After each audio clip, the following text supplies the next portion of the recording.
Nah, maka tentang ajaran-ajaran ini, kalau memang kita punya tujuan dari syariat menuju kepada torekoh, nah ke torekoh itu dalam perjalanan. Kalau syariat itu ucapan, ya toh. Wa syaratun ahwali, syariatan adalah ucapan. Buat torekoh ahwali, torekoh perbuatan, bukan hanya sekedar ucapan, tapi kita lakukan secara perbuatan. Secara perbuatan. Jadi dengan intisari, melangkah-melangkah kita olang hari torekoh itu adalah wa torekoh tulis lagi jomair, torekoh untuk memperindah hati. Walaupun kita difitnah, walaupun kita dibenci, tapi hati kita selalu bagus memandangnya. Kasihan itu saudara kita kena setan, saudara kita kena penyakit setan, gitu kan. Jadi kasihan, bukannya benci. Nah, ini tingkatan belajar kita ini, torekoh. Apalagi torekoh melangkah ke hakikat. Itu beda lagi. Beda lagi. Pada hakikatnya Islam itu apa loh? Maka orang dibentuk dengan agama ini dari sifat-sifat kewani, sifat-sifat kayawan, kita melepaskan sifat kayawan menuju kepada yang sifat insani gitu loh. Nah, sifat insani ini nanti melangkah lagi menuju kepada sifat-sifat malakut. Sifat malakut melangkah lagi menuju kepada sifat-sifat keilahian. Nah, maka di dalam kita berjalan ini, kalau kita menuju kepada syariat, kepada torekoh, tujuannya ya beda, karena melakukan torekoh sudah tidak umum lagi. Sudah suara hati. Padahal suara hati tidak cocok dengan suara otak gitu kan. Apalagi dari torekoh menuju kepada hakikat. Pada hakikatnya apa? Dalam hakikatnya dunia ini adalah panggung kita untuk menguji, panggung kita kisapan. Surga dan neraka itu semua kisahnya ya di dunia ini, bukannya nanti. Dunia nanti. Apalagi menuju kepada yang namanya ma'rifat, ngawerui, ingin tahu, mengenal dengan Tuhan. Lebih tidak masuk akal lagi. Makanya kalau kita ingin butuh yang namanya pembimbing itu tadi, pembimbing lah. Maka dari itu ujian dan ujian, kalau kita memang belajar, memang itu bukan nama ujian. Kita menuju kepada pulau sesuatu, mungkin saja kita melalui laut. Di dalam laut ini kan harus kita jalani. Itu bukan nama ujian, tapi itu memang di tengah-tengah laut ada yang dalam, ada yang prosesnya harus seperti itu, gelombang-gelombang yang dalam, gelombang-gelombang yang tinggi.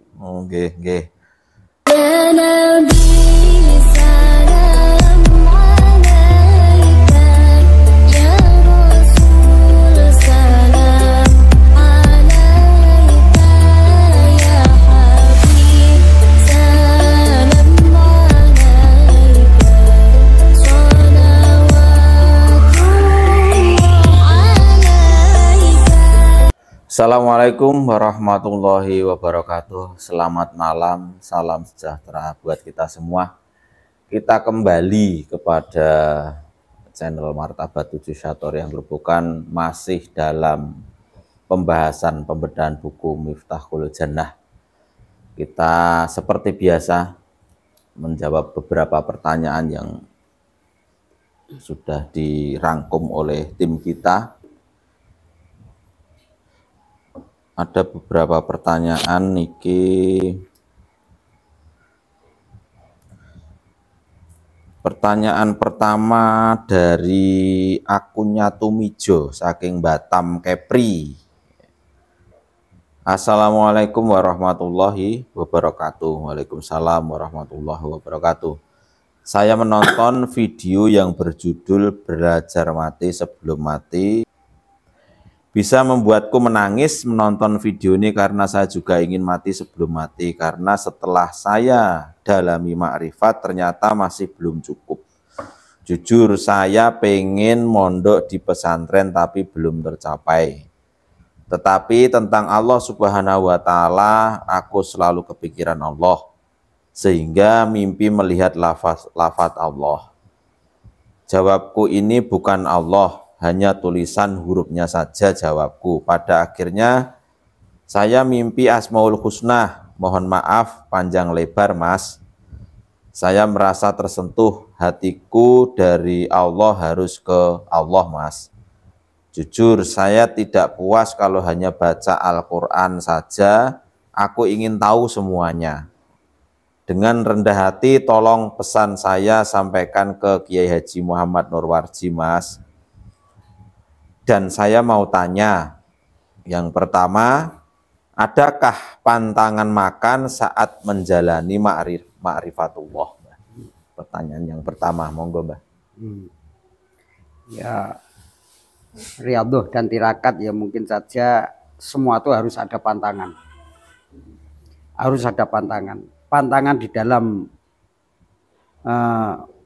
ilmu hakikat ini kadang-kadang di dalam syariat itu diperbolehkan, tapi dalam khususnya belajar kita kepada hakikat itu kadang-kadang malah dilarang. Nggih. Kadang dalam syariat itu dilarang, tapi kadang-kadang di dalam tataran hakikat itu tidak dilarang. Nggih. Jadi ilmu hakikat itu di mana segala sesuatu yang tidak menutupi pada hakikatnya itu enggak dilarang atau enggak dikaromkan. Nggih. Selagi tidak menutupi tentang kemakrifatannya, tentang ilmu hakikatnya. Walaupun di dalam syariat itu halal, tapi segala sesuatu yang bisa menutupi pada hakikatnya, maka itu adalah yang haram. Itu yang haram. Contohnya seperti apa nih? Ya, kalau suruh menyontohkan segala sesuatu mungkin saja sangat susah. Nggih. Sangat susah kita contohkan karena tentang makan, tentang ucapan, tentang gerakan dan sebagainya itu mungkin saja ya dicontohkan susah. Seperti kisah jajan di warung maupun makan setiap harinya gitu, kadang-kadang kan itu halal mungkin dalam syariat. Nggih. Tapi dalam thariqah atau dalam hakikat tataran makrifat hakikat ini selagi tidak menutupi itu memang diperbolehkan, selagi walaupun itu halal tapi menutupi secara hakikatnya, yaitu namanya barang haram. Barang haram. Tetapi apakah misalnya kalau di syariat itu pangapuntene, misalnya itu babi, ya, itu apakah juga nanti bisa menjadi sesuatu yang halal ketika tidak menutupi atau seperti apa nih, Mbak? Ya, kalau masalah babi dan anjing ini sudah di luar aturan. Di luar aturan itu di syariat saja jelas dilarang. Oh gitu, nggih, maksudnya. Jelas dilarang. Nggih. Jadi itu secara kedokteran saja kan sudah ada efeknya toh ya. Ya. Sudah efeknya. Jadi dalam arti ini adalah yang diharamkan dan dihalalkan atau itu yang tetap di dalam Islam gitu. Oh, jadi halal haram itu masih di dalam Islam. Di dalam Islam gitu. Nggih, nggih. Ya seperti nasi. Kita makan nasi, nanti pas nyangkulnya memang damai. Nggih. Ya, rukun dengan keluarga, dengan istri, dengan anak. Nanti waktu nanamnya bertengkar. Ya itu juga segi dalam kita, walaupun itu tanamannya sendiri bisa jadi haram, nanti tanamnya itu rukun, tanamnya itu adalah nggak ada pertengkaran, tapi begitu panennya nanti bertengkar, padu, nanti panennya padu atau panennya ini rukun baik, tapi dalam masaknya juga dengan secara apa ya, tidak rukun padu, itu kan yang menjadi karam kan. Berarti lebih ke energi ya, Mbak? Lebih ke energi, maka di dalam syariat itu barang tentu halal toh ya. Itu hasil nyangkul keringat kita sendiri. Nah, walaupun kambing, kita ternak kambing misalnya, kalau selalu apa ya, kita ternak kambing itu selalu bikin apa maksudnya enggak bikin bertengkar terus lah gitu ya. Enggak akur rukun, jadi sumber masalah itu. Jadi ya kadang-kadang ya kambing itu pun haram dalam hakikat seperti dalam itu. Energinya. Oh, nggih. Terus yang ini, yang kedua itu ujian selama menjalani makrifat besarkah, Mbah? Ya, yang namanya kita melalui, namanya kita mau mengenal tentang Allah. Nggih. Karena Allah itu karena maha suci, maha kuasa, maha sifatnya sifat maha. bukan hanya ujian besar. Karena apa yang kita jalankan tuh memang kadang-kadang sifat keadilan, sifat apa ya, maksudnya sifat kewenangan kita, sifat kerukunan, sifat apa, mungkin saja kita melakukan sifat-sifat yang diajarkan oleh dalam hakikat dan makrifat ini selalu keluarga saja nggak kenal. Anak dan istri saja bertentangan kadang-kadang. Karena nggak mampu memahami pandangan. Nggak mampu memahami pandangan. Misalnya kita tuh berbagi soal rezeki, apa soal uang. Kadang-kadang kita dapat petunjuk. Itu musuh kita itu selalu membutuhkan pertolongan. Misalnya, itu musuh kita. Mau atau musuh yang dibenci istri kita, maupun musuh yang dibenci anak-anak kita, saudara kita. Tapi kita dapat ilham atau dapat bisikan, dia lagi sakit, butuhkan pertolongan ini. Itu kadang-kadang kalau kita menolong, mungkin saja anak, istri, maupun saudara nggak terima, mungkin saja ya. Nah, seperti itu, karena di dalam ajaran ma'rifat itu dengan intisari, kalau aturan syariat itu kan dari yang tak benar menuju kepada yang benar. Kalau kita melakukan torekoh itu dari yang benar menuju kepada yang paling benar. Yang paling benar siji ini saja kadang-kadang tidak bisa menerima keluarga atau masyarakat atau saudara. Misalnya ya, kita karena petani, kalau di sawah misalnya ini ada batas, yang sebelah itu selalu mengerongrong batas itu. Itu kalau kita orang yang ahli hakikat, jangankah kamu minta sedikit-sedikit, kau minta saja kau serahkan, kok silahkan. Minta semua diserahkan. Ya, aku serahkan kok. Itu melangkah kita dari yang benar kepada yang paling benar. Gak masuk akal, blas. Gak masuk akal. Ya, mungkin saja kalau kita larikan kepada umum, ngawam atau syariah, ya harusnya bawa ke BPN, ke pemerintahan, gitu, secara dibawa ke apa itu? Hukum, jalur hukum. Tapi kalau kita melangkah dari yang benar menuju ke yang paling benar, itu menonton kita kasihan kok. Menonton kita, saudara kita yang maksiat, menonton kita yang selalu ditempuh dengan kemiskinan, musibah gitu kan. Kadang-kadang kita ini nangis, kasihan. Tapi sisi lain mungkin saja saudara kita, anak kita, keluarga kita, tetangga kita itu goblok itu. Tahu itu mungsuhi setiap hari, mitnah setiap hari, ngasap setiap hari, kok malah ditolong lah gitu kan. Tolol orang itu. Iya kan? Tolol ya. Inilah dari sifat-sifat malakut lah.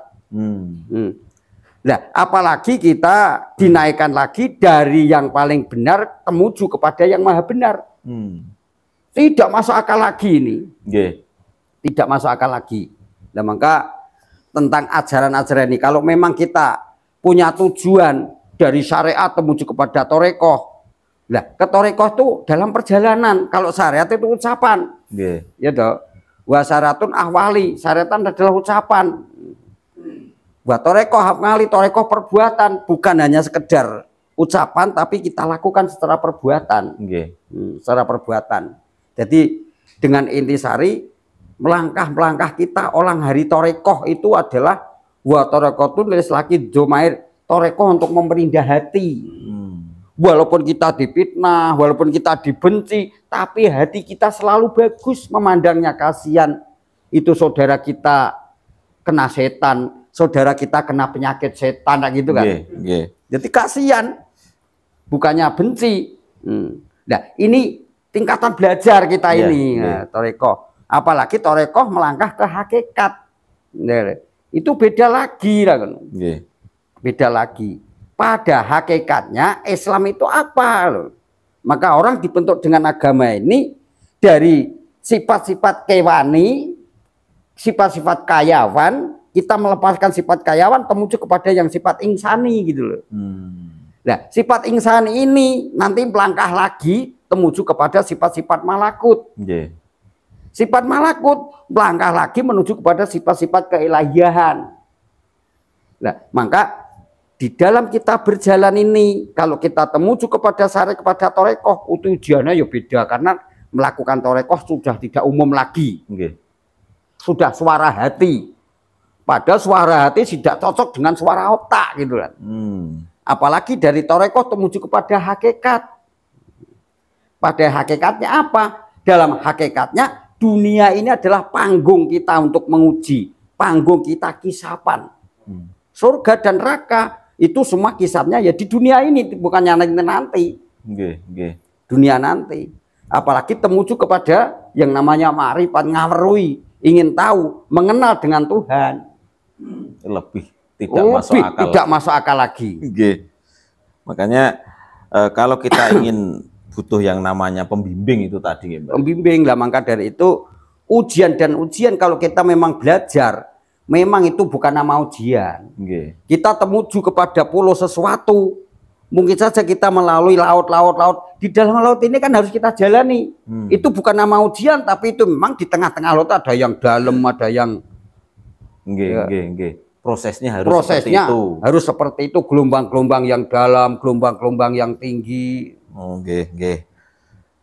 Terus kita lanjut ke pertanyaan ketiga. Kalau sudah tahu Allah, kenal Allah, apakah masih ada proses lagi di dalam arti penyempurnaan diri atau innalillahi wa inna ilaihi raji'un? Terima kasih. Ada yang namanya ma'rifat. Kalau bahasa Jawa itu kita sampai ke alam ma'rifat, enggak iso dilewat ke anaknya kok ngopo. Iya kan? Kita ma'rifat. Ma'rifat itu hanya mengetahui kan? Mengetahui. Masih ada proses lagi. Prosesnya bagaimana?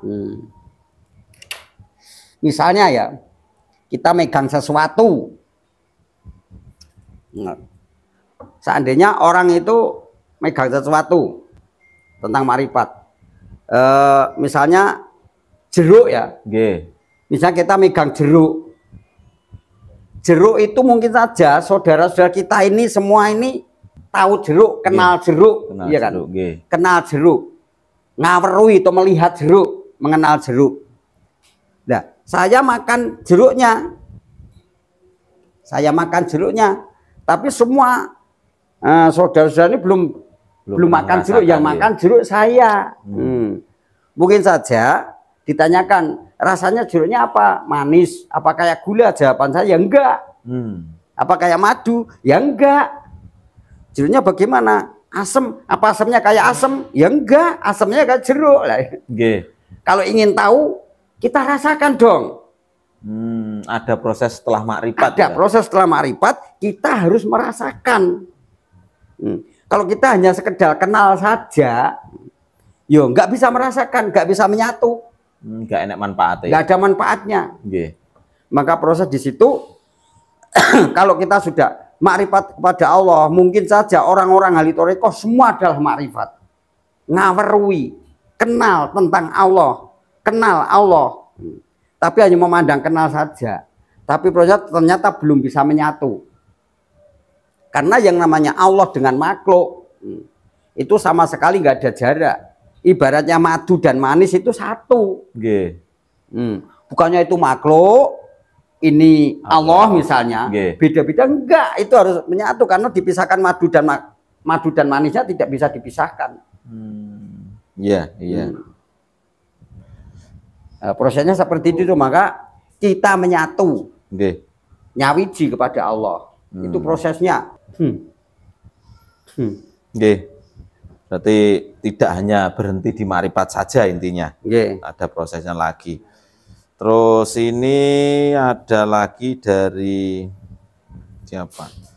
Yai, ketika manusia mati, nopo dia itu tahu atau eling kalau dia itu mati? Mustofa Demak maturun. Kalau kita masih di alam barzah ya tahu dong. Kalau kita mati, ya kita mati, ya tahu. Tahu. Apakah Kiai sudah merasakan lebih dari banyak? Ya tahu. Karena mati yang mana? Kalau sekedar badan kasar kelepasan badan halus, Kalau badan halus sudah terlepas dari badan kasar, ya tahu dong.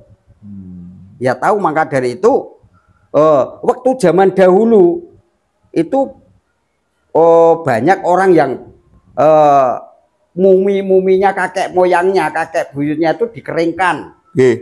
Karena punya padahal kan rohnya kakek moyangnya itu biar kalau dipanggil nanti bisa menyatu kepada jasadnya untuk pengobatan, untuk permohonan dan sebagainya. Itu cara ahli keyakinan apa ya? Animisme. Ahli penyembah kuburan. Itu bisa karena di alam barzah itu masih alam dunia ini. Tapi yang namanya badan kasar wadak ini. Badan kasar ini pirantinya adalah astengdriya. 6 perkara di dalam diri kita.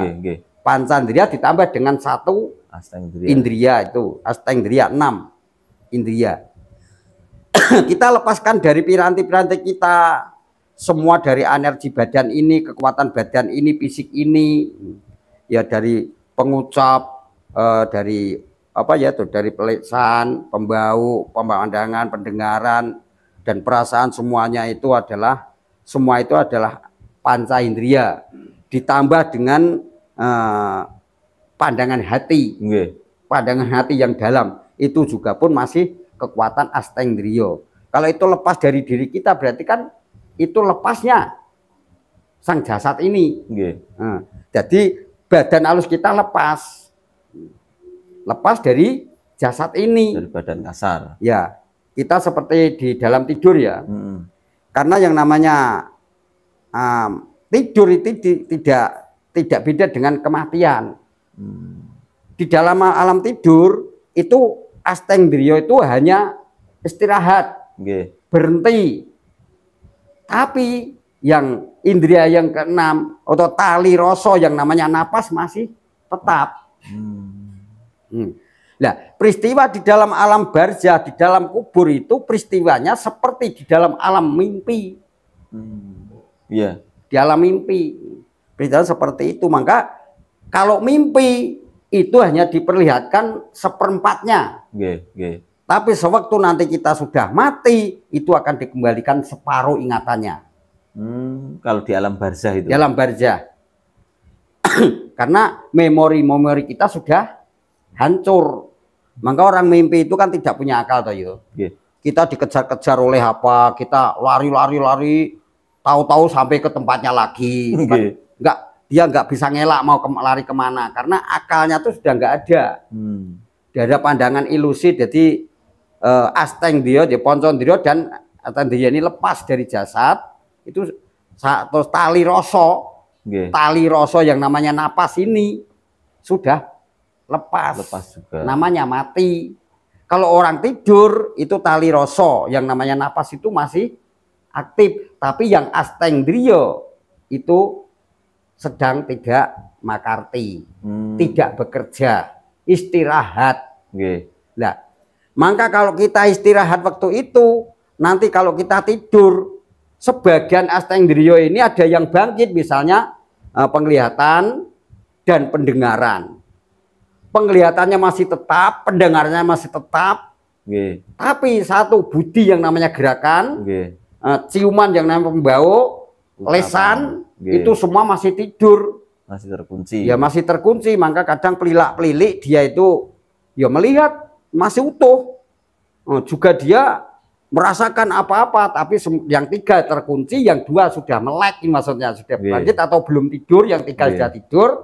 Atau kita bangkit tidur, yang 2 sudah bangun, yang 3 belum.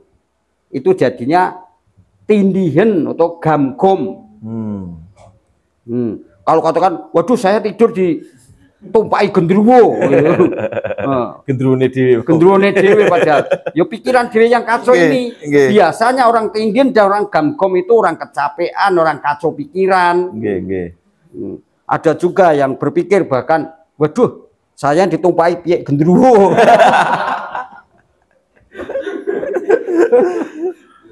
Tapi itu hanya khusus di alam barzah, Mbah. Ketika sudah melompat ke alam yang setelah barzah itu berarti kita sudah tidak tahu. Nah, Kalau kita sudah terlepas alam barzah, nanti larinya kemana? Karena di atas alam barzah ada alam lagi, alam lagi, alam lagi. Ada alam lagi, alam lagi, alam lagi. Kalau kita ini, kalau belum sampai kepada ke nafsu-nafsu yang kamilah, maka ya tidak akan inalilah. Nanti kita akan terlempar kembali ke dunia lagi, bangkit dari kuburnya, menemukan jasad-jasad yang baru. Karena di dalam pandangan Miftahul Jannah ini, yang namanya kiamat, itu adalah kelahiran seorang jabang bayi. Kelahiran seorang jabang bayi. Jadi dia reinkarnasi terlempar di dunia, maka dia bangkit dari tidurnya menemukan jasad-jasad baru. Jasad baru. Dan kita yang dimaksud kita bisa melihat jasad kita yang sudah meninggal itu tadi ketika kita masih di alam barzah. Masih di alam barzah. Kalau sudah lepas dari alam barzah kita tidak akan tahu lagi. Tidak akan tahu lagi. Oke. Kita lanjut pertanyaannya ini dari akunnya Haryanto 1895. Assalamualaikum Romo. Omong-omong masalah guru piyambake para nabi nopo gadah guru nggih? Menawi gadah gurunipun Nabi Muhammad niku sinten nggih Romo matur suwun. Monggo. Ya punya dong. Nggih. Lah sapa Jibril, Mikail, Israfil, ya gurunya terang malaikat Jibril. Kalau kan dia Isra Mi'raj, ya Rasul, ya Rasul. Ya Jibril itu bagaimana? Nah, itu waktu Isra Mi'raj dituntun. Jadi gurunya para nabi ya malaikat dong. Semua para nabi gurunya malaikat. Gurunya malaikat. Kalau kita bisa ketemu malaikat ya nabi kelasnya. Tapi sebelum awal ketemu malaikat, siapa gurunya para nabi, Mbak? Ya, para nabi gurunya siapa? Ya sejarah-sejarah orang-orang yang dahulu mengenang. Kayak Kanjeng Nabi sendiri gurunya siapa? Gurunya ya malaikat. Sejak awal itu sejak awal gurunya juga malaikat. Dia mengenang cara ibadahnya Nabi Ibrahim, yang diikuti jajan Nabi Ibrahim pun dia juga nggak bisa baca sih, beliau nggak bisa baca, nggak bisa menonton sejarah. Ya pas saja yang dilakukan, yang diwahyukan oleh dari malaikat-malaikat Jibril itu, semua itu dari malaikat kita sendiri, malaikatnya sendiri lah gitu. Ya dari kotir dia sudah berpikir, malah Kanjeng Nabi sendiri sudah dibimbing oleh Allah mulai dari sejak kecil kan. Ada keistimewaan di situ. Keistimewaan dari kecil. Malah Kanjeng Nabi sendiri dilahirkan, ya Kanjeng Nabi sendiri manusia, tapi ya juga tidak seperti manusia. Ya dilahirkan orang, tapi ya tidak sama dengan orang-orang. Jadi pirantinya sama, tapi levelnya itu bahan bakunya beda. Mungkin saja ya, cara aplikasinya yang nggak sama. Semuanya itu adalah sama. Aplikasinya yang nggak sama. Jadi secara garis besar gurunya para nabi itu langsung para malaikat. Ya para malaikat. Beda dengan kita. Iya, gurunya dengan alam. Seperti Nabi Yusuf. Awal-awalnya bermimpi, bapaknya yang ngasih tahu, aku ngimpi Idekola Yusufi Labi Abatin itu akad Sansal Komando Sasidin itu kan. Saya bermimpi 11 bintang, 1 rembulan dan matahari sujud pada saya. Duh Romo itu apa? Nanti kamu akan jadi nabi atau rasul. Yang bimbing siapa? Apa bapaknya? Bapaknya yang enggak bimbing. Akhirnya peristiwa itu terjadi, dipitnah, dianiaya dengan kakaknya, dibuang ke sumur. Akhirnya alam kan yang proses itu. Masalah dia berjumpa dengan dibimbing dengan kerohanian, dengan malaikat-malaikat lewat kotir. Belum tentu deh kotir itu dengan wujud. Belum tentu. Sehingga dia dituntut sampai ke tingkat kenabian, nurbanya tinggi itu karena ya proses itu tadi langsung dituntun oleh nabi. Oleh apa? Oleh malaikat. Bedanya dengan kita itu. Dengan kita. Oke. Kita lanjut lagi ke pertanyaan selanjutnya dari Purwatno Harjanto dari Kuripan Purwodadi Grobogan. Assalamualaikum Romo Yai. Waalaikumsalam. Kalau saya berzikir hu Allah lewat keluar masuk napas melalui hidung, apa diperbolehkan? Tapi saya belum dibeat. Atas jawabannya kami ucapkan terima kasih. Boleh saja, nggak ada larangan. Nggak ada larangan. Tapi mungkin saja kan Semua itu harus ada pawang, ada penuntun. Nggih. Ada pawang dan ada penuntun. Katanya namanya ilmu madzikri, ilmu kudu harus dizikiri, karena ilmu kalau nggak dizikir menjadi sombong. Nggih. Jadi dia merasakan ilmu itu lebih tinggi, ilmu dari pengetahuan saya sendiri tidak, atau bahkan ilmu dituntut dari pondok pesantren maupun dari mana ya, perguruan tinggi. Nanti ilmu itu menjadikan sombong kalau nggak dizikiri. Maka zikir ya harus malang ilmu, zikir harus dingelmoni, kalau nggak dingelmoni nggak tahu letaknya. Nah, maka lebih ya boleh saja dilakukan secara itu, tapi kalau tidak tahu ya diringankan saja, jangan sampai mendalam. Nanti kalau mendalam ya nanti malah menari-nari ya, saya nggak tahu. Ya intinya lebih baik cari pembimbing. Cari pembimbing. Nggih, intinya itu. Ilmu kalau nggak ada gurunya itu adalah setan. Soalnya orang-orang yang ahli ngaji seperti itu. Orang nabi ya wae dhewe. Nek nabi malaikat langsung.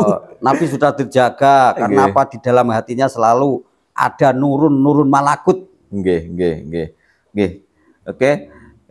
Kita lanjut pertanyaan berikutnya, yaitu dari Tri Harjanto. Assalamualaikum warahmatullahi wabarakatuh. Waalaikumsalam warahmatullahi wabarakatuh. Mohon izin Mbah Nur, izin bertanya. Lah terus fungsi atau gunanya tawasul baca Al-Fatihah untuk Kanjeng Nabi Muhammad SAW, Sayyidina Ali, Syekh Abdul Qadir, Syekh Qadir Qudah, Syekh Malaya, Syekh Sarip Dayatullah Sunan Gunung Jampe, Romo Kiai Haji Muhammad Nur niku fungsinya apa matur suwun? Tawasul. Sudah dikatakan tawasul. Kita makmum. Tawasul itu untuk perendahan diri, merendahkan diri, juga tawasul itu untuk apa ya? Menyambung sanad.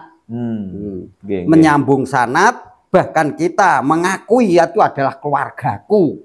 Nah, jadi dia supaya jadi keluarga para tersebut. Menyambung energi. Termasuk juga bagian dari Mbah, itu apa namanya, membunuh keangkuhan. Nah, membunuh keangkuhan supaya kita ini sangat tawadu. Tawadu. Dalam arti apa? Tawasul itu sendiri kan makmum kan ya. Kita makmum, kita merasakan kita belum bisa suci, ya kita belum bisa sabar, bahkan kita masih kotor, kita masih letek. Jadi bagaimana kita supaya jadi itulah, maka kita makmum kepada beliau gitu untuk menyambung sanad.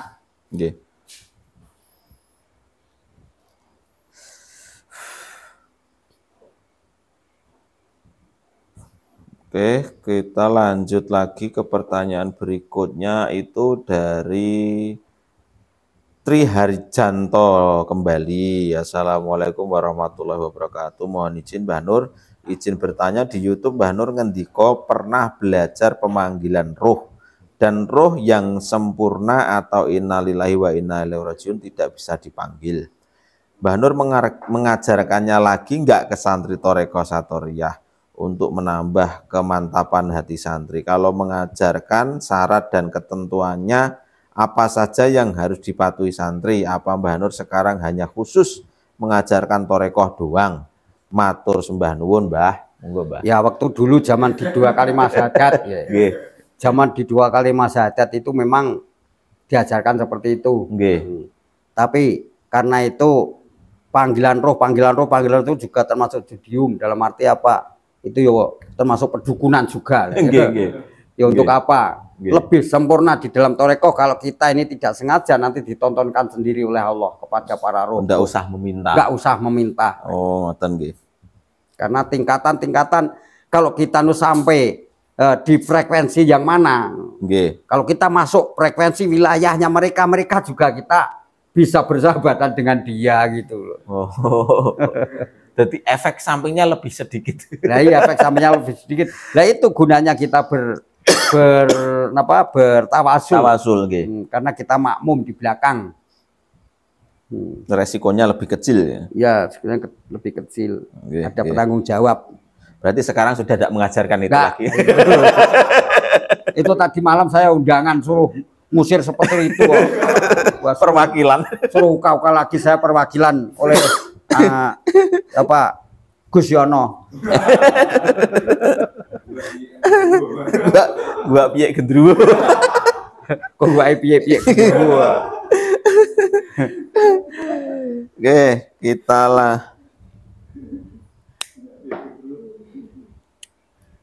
Kita lanjut pertanyaan selanjutnya, pertanyaan yang ketujuh ini dari akunnya Haryanto 1895. Hadir Romo, semoga kita semua selalu diberikan kebahagiaan yang sesungguhnya.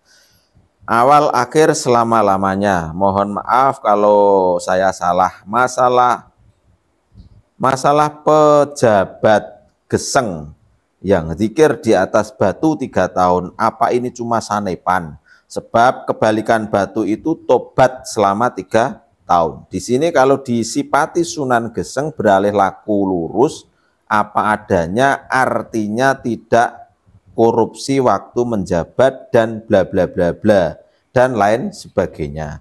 Bener ngoten niku mboten Romo, kula inggih kula nurut Romo mawon, matur suwun. Jadi niki bakas tentang nalika Sunan Geseng.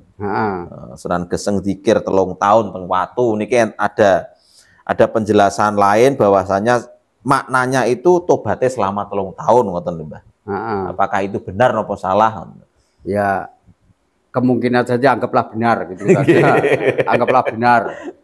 Waktu saya berduduk bersela di Gunung Lawu itu saya berlaku di sana 1 tahun. 1 tahun ya keluyuran kemana-mana kok, enggak di situ saja kok. Ya kalau kita sudah tidak waktu itu sedang dilepas oleh Allah tali rasa kita lah, mungkin ya kita mampu. Kalau kita belum dijabut tali rasa kita ya gak mungkin mampu. Oh, semua tergantung ridho. Nah, selalu ridho Allah. Terus yang selanjutnya itu dari akunnya Hansip Gandring. Derek ngasu kawruh Mbah sinambi giat jaga malam. Ngapunten Mbah badhe tangklet rumiyin kula nate ziarah teng Sunan Giri, terus kula salat teng musala ing makom. Nalika wiritan wonten angin gedhe, terus rasa kula wonten tiang jubahan betot geger kula uncalke dawah teng kali gedhe, banyune resik gemblinding, dhuwure banyu sak gulu. Nalika kula ngadeg banyune sak kemiri, kula lingguh malih sak gulu. Nyuwun diwedarke Mbah, sinten sing betot geger kula lan mengku teges napa kula diuncalke teng kali niku wau. Matur suwun. Nggih. Itu takwil limpen. Lah kira nek komane iki ya blandang rek. Jane dibetot nek dadi dawa engko metune siji. Nek diolor ro bengkong metune 7. Ya, itu semua. Maka dari situ di dalam tafakur atau semedi di dalam ajaran Satarya ini, di dalam kita ngesti mandeng pucuing grono tafakur ini, yen ana swara gak dirungu, ada suara nggak usah didengarkan. Nek ana rasa aja dirasakno, kalau ada rasa jangan dirasakan. Kalau ada rupa aja dinulu, nek ada warna apa saja jangan dilihat. Biarin saja, karena semua itu adalah gelombang dari nafsu-nafsu kita. Kalau kita selalu mandang gelombang nafsu kita macam-macam, nggak bisa wening malah ya. Seret di mana-mana. Karena apa? Panca indera 5 itu semua adalah mengeluarkan energinya. Jadi hawa nafsu menggoda kita supaya kita tidak bisa melangkah. Intinya seperti itu. Seperti itu. Kalau di wayangan, di pewayangan, jadi Sang Harjuna kalau bertapa itu ada Sang Buto Cakil. Buto Cakil itu sanepannya adalah bajul barat. Bajul ki buaya, baratnya angin, berarti hawanya sendiri yang goda itu. Jadi semua sing ganggu kita bersemedi bertapa itu adalah semua itu adalah getaran-getaran hawa nafsu kita. Kalau kita dengarkan, kita rasakan, ya enggak kober karena macam-macam lah gambaran di situ. Karena kita untuk menutupi segala sesuatu kan. Jadi di masa kita tafakur, kalau orang Qadriya Naksabandi latifatul qalbi, lembut ke hatimu, jangan sampai kemasukan hawa-hawa dan nafsu dunia ini. Latifatul roh, lembutkanlah rohmu, jangan sampai kemasukan roh-roh lain maksudnya ya. Latifatul alfa, lembutkanlah kekosonganmu. Waktu dalam kosong jangan diisi apa-apa, kosongkan, lembutkanlah sampai ke maha kosong. Nah, jadi kalau kita ini selalu apa ya, open dawen, kalau orang Jawa mengatakan itu, selalu ada suara didengarkan, ada rasa dirasakan, akhirnya ya muncul semuanya keanehan-keanehan. Nanti terilusi, jadi di situ nanti muncul di dalam gambaran-gambaran itu. Maka kalau kita menurut saudara kita yang torekohnya Qadriya Naksabandi ada latifatul nafsi, latifatul alfa, latifatul roh, latifatul jasad, latifah bahkan tuh melembutkan sampai tidak terasa apa-apa. Penglihatan perasaan sampai hilang tuh ya. Sampai ke latifatul alfa itu udah kosong, kenapa dilatifkan lagi, dilembutkan lagi. Karena Allah itu maha lembut gitu loh. Jadi sing bangsa ngoten-ngoten niku serasa dibakas. Sing bangsa ngoten niku ya itu sudah kita masuk di dalam diri kita, mungkin saja itu adalah getaran-getaran hawa nafsu kita. Itu getaran-getaran hawa nafsu kita. Kemungkinan saja yang muncul sesuai yang diinginkan dan ilusinya gitu. Kadang-kadang kebalikan. Minta nomor, nanti ngimpi baru itu ketemu, beli nomor, bawa uang, tangi nggak ada uangnya, itu kan kebalikan loh. Ilusi kan. Entok nomor matang dituku malah gak entok. Oke, kita lanjut pertanyaan yang ke-9 itu dari akunnya di YGVV HHVC. Kulo yo pernah turu gak ngimpi, wes tahu tak alami, tapi aku duwe kretek hati kepengen iso ucul dalam keadaan tafakur, tapi kok urung iso-iso. Opo durung wayahe opo piye? Aku gak ngerti opo sing dikarepke pangeran dalane pangeran. Aku ki janjane arep digawa ning endi, aku yo mung manut karo sing kuwasa. Terus terang Pak D, aku arep nglakoni tafakur engko ndak diarani wong-wong. Iki wong kok rada aneh. Tapi nak napas yo kadang eling, kadang ora. Nak pas mulai njowo lagi iso tafakur. Iso tafakur sing tak karepke piye carane ben iso ucul, tapi kok ora iso-iso ki aku jek duwe salah ning endi nganti introspeksi diri. Yo trimo siji tok kae sing bener-bener nyoto enek cahya kuning mak biar ping pindho, aku kaget langsung melek ngucap astagfirullah ping 3, langsung metu kok kamar, muga-muga aku iso koyok sampeyan. Ini koyok curhatan. Tapi curhatan juga bagian saka ngene anu ya. Njaluk saran ngoten lho. Cerita lah sarane jenengan pripun iki, Mbak? Lah saran sudah diajarkan di dalam torekohan. Nggih. Zikir 7 itu kan untuk menghapus nafsu 7 dah ya. Mungkin saja zikir itu terang kalau sudah biat, caranya sudah ada kok. Di dalam biat itu ya butuh mopo karep mopo, jadi secara tekun.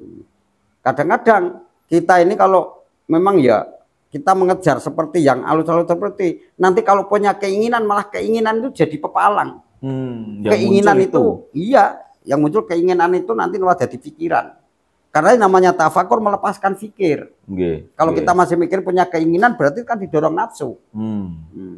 Didorong nafsu. Maka kita berzikir itu untuk pelepasan. Maka diawali dengan surat ikhlas tadi. Suratnya ya dibaca, tapi ikhlasnya harus dilakukan gitu loh. Itu digowo. Lepas ikhlas artinya. Oke. Seluruh pertanyaan sudah kita jawab. Kita akhiri session malam ini. Terima kasih untuk semua pemirsa setia channel Martabatus Syariah. Kita akan berjumpa lagi pada session berikutnya. Saya akhiri wabillahi taufik wal hidayah. Wassalamualaikum warahmatullahi wabarakatuh. Ya Nabi